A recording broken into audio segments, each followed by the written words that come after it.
Hello everyone. पिछले हफ्ते HPPSC ने HES मेंस के एग्ज़ामिनेशन कंडक्ट किए हैं और इस बार मुझे दूसरी बार HES मेंस लिखने का मौका मिला। इस वीडियो में हम HES मेंस के बारे में कुछ इंपॉर्टेंट चीज़ें डिस्कस करेंगे कि इस साल किस तरह का क्वेश्चन पेपर पूछे गए थे और क्वेश्चन का डिफ़िकल्टी लेवल कैसा था। सिंस इस साल पैटर्न भी चेंज किया गया HPPSC द्वारा, तो क्या क्या चेंजेस देखने को मिले हैं। अगर आप साल 2025 या 2026 के HES एग्ज़ाम को टारगेट कर रहे हैं तो ये वीडियो आपके लिए बहुत इंपॉर्टेंट होने वाला है। अगर आपको HES मेंस के क्वेश्चन पेपर चाहिए तो वो आप हमारा टेलीग्राम चैनल ज्वाइन कर सकते हैं। वहाँ पे मैंने HES मेंस के सारे क्वेश्चन पेपर अपलोड किए हुए हैं। HES मेंस 2024 को डिस्कस करने से पहले HES के बारे में कुछ बेसिक चीज़ें हमें पता होनी चाहिए। जो लोग HES प्रीलिम्स क्वालिफाई करते हैं उन्हें 1:20 के रेशो में मेंस के लिए बुलाया जाता है। HES मेंस में कुल 8 पेपर कंडक्ट किए जाते हैं, जिसमें 2 कंपल्सरी एग्ज़ाम होते हैं, 3 GS के, 1 ऐसे और 2 ऑप्शनल के पेपर आपके होते हैं। कंपल्सरी पेपर में हर स्टूडेंट को 100 में से एटलीस्ट 40 मार्क्स लेने होते हैं। जिन स्टूडेंट के 100 में से 40 मार्क्स नहीं आते हैं उन स्टूडेंट को डिसक्वालीफाई किया जाता है। उसके अलावा बाकी के जो एग्ज़ाम हैं, जो कुल मिला के 900 मार्क्स के होते हैं, उसमें 900 में से 45% मार्क्स आना भी ज़रूरी है। अगर किसी स्टूडेंट के 900 में से 405 मार्क्स नहीं आते हैं तो वो स्टूडेंट भी मेंस क्वालिफाई नहीं कर पाते हैं और उन्हें इंटरव्यू के लिए कॉल नहीं आती है। तो ये 2 क्राइटेरिया आपको याद रखना है। एक, आपको कंपल्सरी एग्ज़ाम में 40 मार्क्स लेके आने ज़रूरी है। उसके अलावा 900 में से आपको 405 यानी कि 45% मार्क्स लाना भी ज़रूरी है। कई बार कई कैटेगरी में स्टूडेंट के 405 मार्क्स नहीं आते हैं या फिर वो कंपल्सरी एग्ज़ाम क्वालिफाई नहीं कर पाते हैं, तो उस सिचुएशन में उस कैटेगरी की जो सीट्स है वो वैकेंट रह जाती है और उन्हें फिर नेक्स्ट ईयर भरा जाता है। तो ये 2 चीज़ें आपको माइंड में रखनी है। साल 2023 और उससे पहले जो GS के एग्ज़ाम HES में कंडक्ट होते थे उसमें जो पैटर्न रहता था क्वेश्चन का वो अलग रहता था, लेकिन इस साल पैटर्न जो क्वेश्चन पूछे जाते हैं उनमें तब्दीली आई है। पहले 3 कैटेगरी के क्वेश्चन जो है पूछे जाते थे, जिसमें आपको क्वेश्चन नंबर 1 से 15 तक के आंसर 60 वर्ड में देने होते थे, जिसके लिए आपको 4 मार्क्स मिलते थे। क्वेश्चन नंबर 16 से 25 तक के आंसर 120 वर्ड में आपको देने होते थे और उसमें आपको 8 मार्क्स मिलते थे। और 26 से 28 क्वेश्चन नंबर के आंसर 400 वर्ड में, जो कि बड़े क्वेश्चन रहते थे, वो इस तरह का पैटर्न रहता था। लेकिन इस बार सिर्फ 2 कैटेगरी के क्वेश्चन ही पूछे गए थे, जिसमें आपको 150 और 225 वर्ड में आंसर देने हैं और आपको 8 और 12 मार्क्स जो है दोनों में रिस्पेक्टिवली मिलेंगे। अगर हम कंपल्सरी पेपर की बात करें तो इस साल भी क्वेश्चन का नेचर जिस तरह का ट्रेडिशनली रहता है, इसमें उसी तरह का नेचर क्वेश्चंस का था। कोई बहुत ज़्यादा डिफरेंस देखने को नहीं मिलता है, सिवाय हिंदी में जो ट्रांसलेशन वाला पार्ट था। ट्रांसलेशन के जो पैराग्राफ थे वो काफ़ी लेंदी थे, ऑलमोस्ट डबल साइज़ के थे जिस तरह की ट्रांसलेशन पहले पूछी जाती थी, जो काफ़ी डिफ़िकल्ट भी थी। कुछ उसमें कॉम्प्लिकेटेड टर्म्स और कॉम्प्लिकेटेड सेंटेंसेस भी थे, तो वो मुझे थोड़ी सी कॉम्प्लिकेटेड लगी। पर ऑल्दो जो एग्ज़ाम था हिंदी और इंग्लिश का वो अच्छा था, डूएबल था और एक्सपेक्टेड था। ऐसे के पेपर में जो ऐसे का नेचर था वो स्टैटिक और जो फिलोसफिकल ऐसे हैं दोनों का ही एक मिक्सचर था। कुछ ऐसे स्टैटिक थे, कुछ फिलोसफिकल थे। ये ऐसे आप जो स्क्रीन पे देख सकते हैं, ये ऐसे इस साल पूछे गए थे। अगर हम GS की बात करें तो GS में भी कुछ चेंजेस हमें देखने को मिले हैं। ऑल्दो क्वेश्चंस का नेचर वैसा ही रहा है जैसा पहले रहता था और कुछ एक्सपेक्टेड क्वेश्चन जो होते हैं वो क्वेश्चंस भी आए हैं।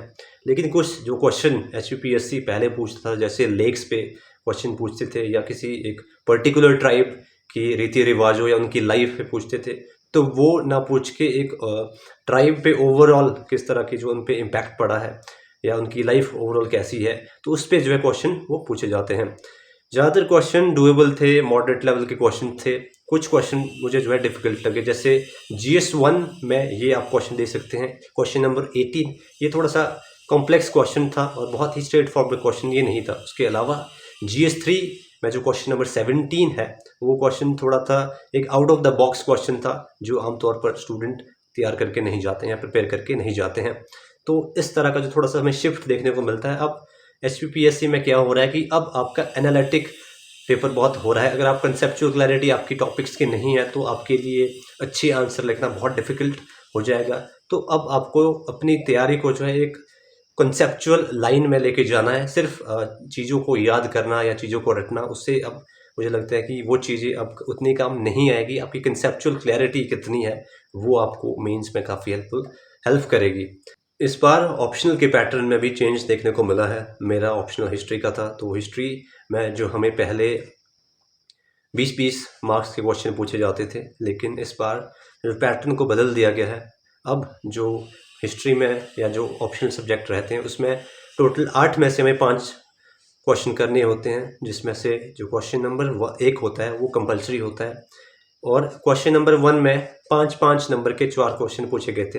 पहले क्या होता था, पहले 20 नंबर का एक क्वेश्चन होता था। पिछली बार इस 20 नंबर के बजाय 10-10 नंबर के 2 क्वेश्चन पूछे गए थे, पर इस बार 5-5 नंबर के 4 क्वेश्चन पूछे गए हैं। और जो बाकी के क्वेश्चन होते थे जिसमें 20-20 मार्क्स के एक क्वेश्चन होते थे, अब उसमें जो है 2 पार्ट कर दिए गए हैं। जैसे क्वेश्चन नंबर में 2 पार्ट होंगे, A और B, और A पार्ट भी 10 नंबर का होगा और B पार्ट भी 10 नंबर का होगा।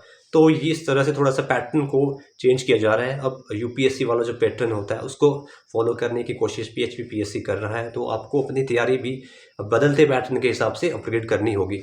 तो अगर कुछ चीज़ें हम इस एग्ज़ाम से कुछ सीख सकते हैं तो ये है कि अब एग्ज़ाम का पैटर्न थोड़ा सा शिफ्ट हो रहा है। जो ये शिफ्ट है ये बहुत ड्रास्टिक चेंज नहीं देखने को हमें मिलता है, लेकिन धीरे करके अब एग्ज़ाम पैटर्न थोड़ा सा और ज़्यादा एनालिटिकल और कंसेप्चुअल बनता जा रहा है और चीज़ों को आपको अब ढंग से पढ़ने की ज़रूरत है। अगर आप सिर्फ प्री ओरिएंटेड पढ़ाई करेंगे तो उस तरह से एग्ज़ाम क्लियर नहीं होगा। अब मेंस ओरिएंटेड पढ़ाई करनी होगी। अगर मैं अपने एक्सपीरियंस की बात करूं तो मेरा एक्सपीरियंस, अगर मैं पिछले साल के कंपैरिजन में देखता हूं तो काफ़ी अच्छा मेरा एग्ज़ाम इस साल हुआ है। पिछले साल जो सबसे बड़ी प्रॉब्लम मुझे फेस करने को मिली थी वो प्रॉब्लम थी क्वेश्चन को अटेम्प्ट करने की। पिछले साल मैं क्वेश्चन को पूरा अटेम्प्ट नहीं कर पा रहा था। मेरा जो एवरेज अटेम्प्ट था वो 160 से 170 के बीच में था।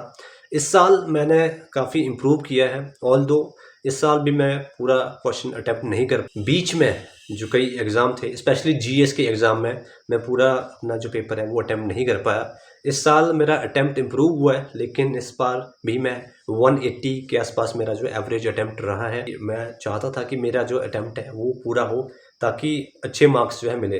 तो ये प्रॉब्लम कहीं ना कहीं आपको भी देखने को मिल सकती है कि अगर आप पहली बार मेंस लिखेंगे तो वहाँ पे आपको अटेम्पटेशन की दिक्कत आ सकती है।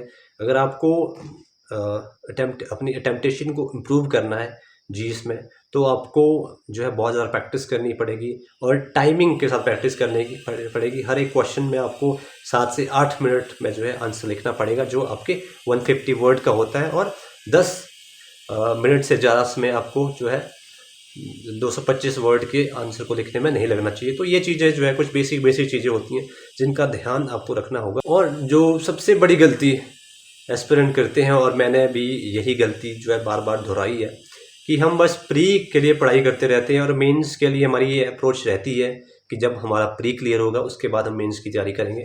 मुझे लगता है कि ये बहुत ही गलत अप्रोच है। अगर आप प्री क्वालिफाई कर भी लोगे पर मेंस क्वालिफाई नहीं कर पाओगे तो फिर आप वहीं पे पहुंच जाओगे। प्री क्वालिफाई करके जो आपको कोई भी फ़ायदा नहीं होने वाला जब तक आप मेंस क्वालिफाई नहीं करते, इंटरव्यू क्वालिफाई नहीं करते।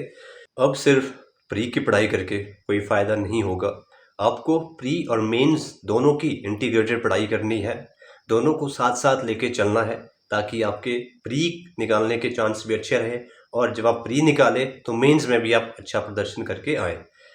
हम मान के चल रहे हैं कि अगले साल जून या जुलाई में HCS का प्री कंडक्ट किया जाएगा, तो इस हिसाब से फरवरी मार्च तक आपके मेंस और जो आपका ऑप्शनल है उसके नोट्स बन जाने चाहिए। फिर उसके बाद के जो 2-3 महीने हैं वो आप प्री के लिए डेडिकेट कर सकते हैं। लेकिन तब तक आपको मेंस के नोट्स भी बनाने हैं, ऑप्शनल के नोट्स भी बनाने हैं और बहुत अच्छे से इंटीग्रेटेड होके पढ़ाई करनी है।